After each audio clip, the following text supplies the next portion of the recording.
Sewing dresses does not have to be hard, so in this video I'm going to teach you 8 simple skills that will enable you to make your first dress. I'm also going to give you a list of everything you're going to need to start your sewing journey, and at the end I'm going to give you a few tips from my own experience. Before you get sewing, you're obviously going to need a couple of supplies. The first and most obvious is a sewing machine. Contrary to popular belief, we are not in the 1800s.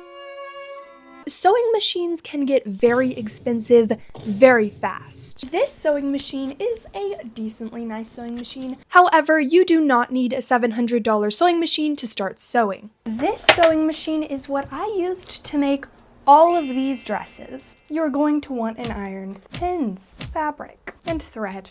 You're also going to need a bobbin. These should come with your sewing machine, but if they don't, you can probably buy them at a craft store. Dress forms are not mandatory for sewing, but I would definitely recommend this if you're genuinely thinking about getting into sewing clothes. You can find them for decently cheap on Amazon. Typically, you are always going to pick a thread color that matches your fabric, but for the purpose of this video, it's probably more helpful for you to be able to see my stitches. Now it's time to get into the skills, and the first one is working a sewing machine. If you already know the basic mechanics of a sewing machine, you can skip to this time. You're going to first fill your bobbin. To do this, you're just going to follow the instructions on the top of your machine. The thread is going to go into one of these holes, and you're going to stick it onto here and click it into place. With most machines, this is going to operate by simply pressing the pedal. I like to hold the thread out of the way so that it doesn't get caught.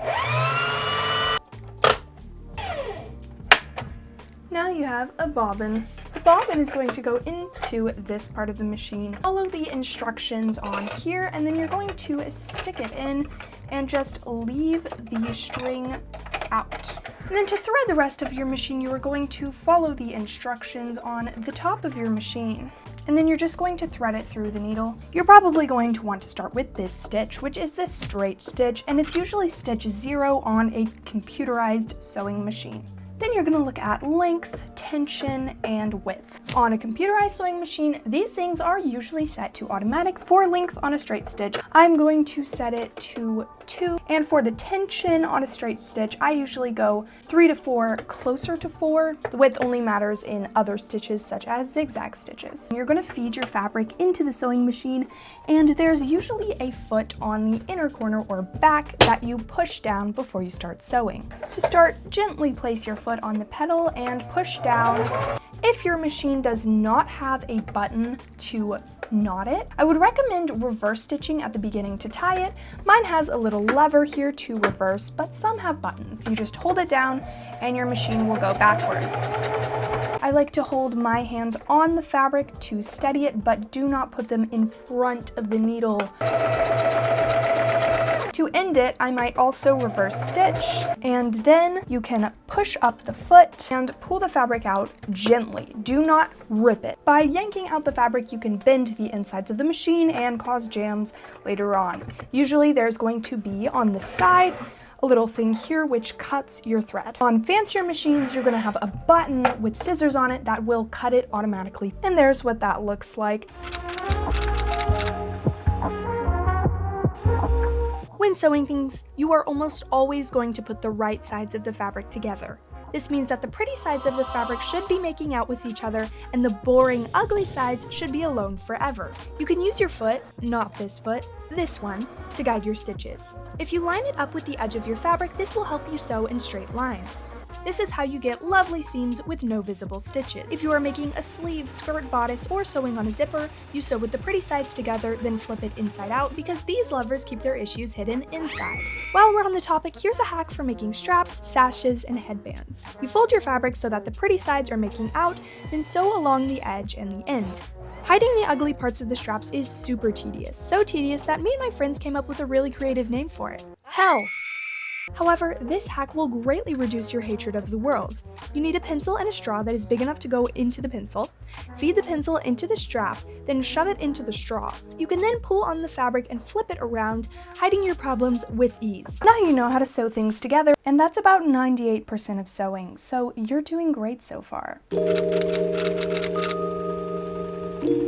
Gathering is really useful in making both gather skirts and puffy sleeves, but to gather, you need a gather stitch. To make a gather stitch, you're going to go onto your straight stitch, and then you're going to crank up the length to the longest length that there is. You're then going to sew 2 equal lines close to each other on the edge of your fabric, maybe 1/4 to 1/2 of an inch apart. With this method, make sure to leave a couple inches of thread at each end of your stitches. As you can see, now you have 2 lines. You're going to grab the strings from the top of each stitch. So you should have 2 strings, 1 from each, like so, and then you can pull it and the skirt will gather. And then you can massage it into the rest and make it as small as you want. If you're gathering an especially large piece of fabric, it's also much easier to gather from both sides. And this way you can customize the gather how you want, and it gets you a pretty even, pretty accurate gather. You can attach it to the top or whatever you're wanting to attach it to by simply putting, again, the right sides together like so, and you might want to pin it if it's larger, but because this is so small, I don't really need to.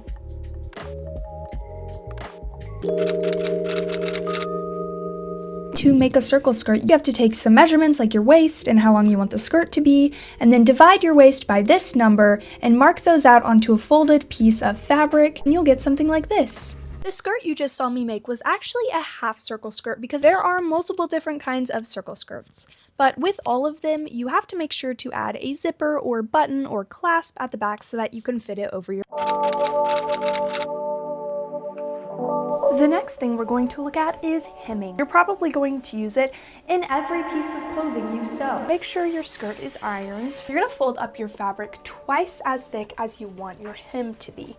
So I'm doing a little less than 1 inch. And then you're just going to iron it down. What you're going to do next is actually unfold it and fold it in to where your fold is, and then iron that down. Fold it again on your original fold. Now this part is going to be the inside of your skirt. The outside of your skirt should look like this. I usually leave about 1/4 of an inch in between this and the edge, and you can use the side of your foot to make sure that you're sewing straight. There is how the hem is going to look on the outside, and that's how it's going to look on the inside. There are a few different ways that you can draft your own pattern if you aren't using a pre-made one. The first technique that I use is draping, and it requires a mannequin with your proportions. First, you pin the fabric to the mannequin and trace the shapes of the pieces you want. You can cut them out and tweak them, making sure to leave at least 1/4 inch of seam allowance. If you don't add it, your bodice will be too tight after it is sewed together.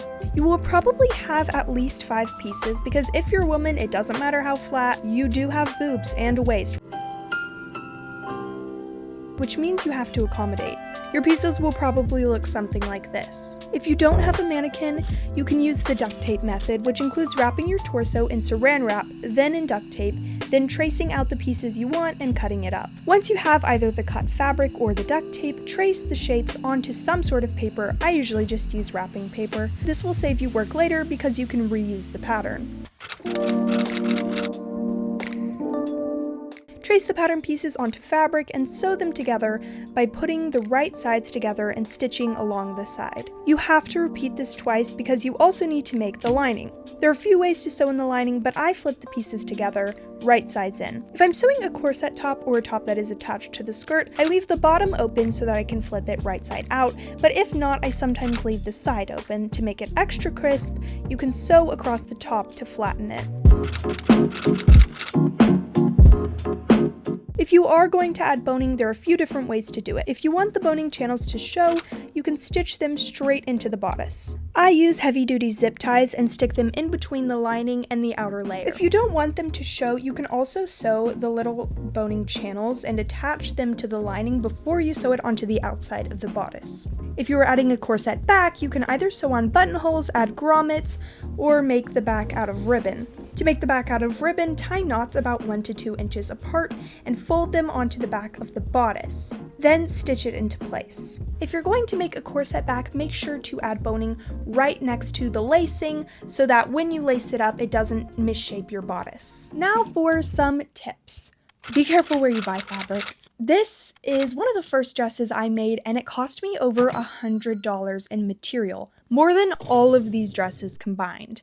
This is because I bought all of the fabric from Hobby Lobby, and with these dresses, I ordered it online or got it from thrifted curtains, sheets, and tablecloths. Be prepared because sewing takes longer than you think it will.